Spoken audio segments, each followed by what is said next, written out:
Show that the area under the curve f of x equals x squared from x equals 0 to x equals 1 is exactly 1 over 3. We're only interested in the area under the curve and above the horizontal axis from 0 to 1. And we're not given any specific rectangles, so we will need to use infinitely many rectangles. We then divide these intervals 0, 1 into n sub-intervals to get n rectangles. Each of these has the width of b minus a over n, or simply 1 over n. The x sub I using the right endpoint is a plus I times delta x, which is 0 plus I times 1 over n, because delta x is the width 1 over n, and this is I over n. And so the corresponding height at these endpoints is f of x sub I. But since f of x equals x squared and xi being I over n, the height is I over n squared. And so the Riemann sum using the right endpoint is the sum as I go from 1 to n of the height I over n squared times the width. The width is 1 over n.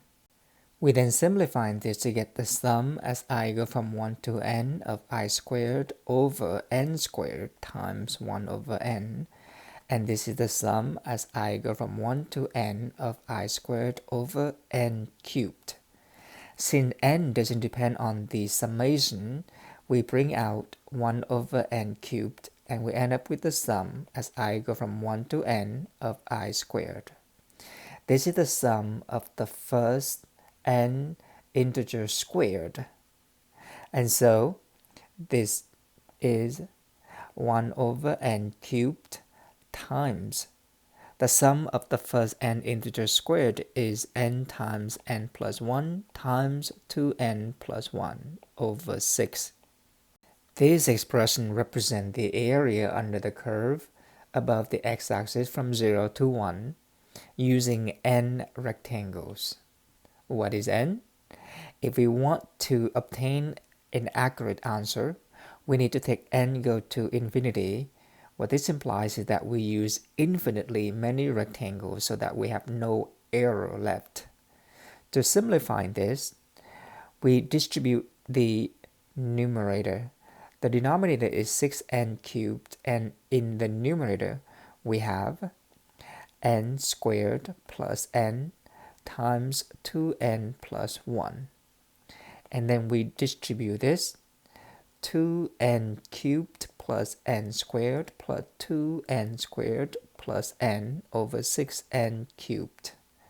To find the limits at n go to infinity, using the limit laws or the strategy of finding the limits, we see that the degree in the numerator is 3 and the degree in the denominator is 3. So this limits at n go to infinity, this expression go to 2n cubed over 6n cubed only, and this is 2 over 6 or 1/3.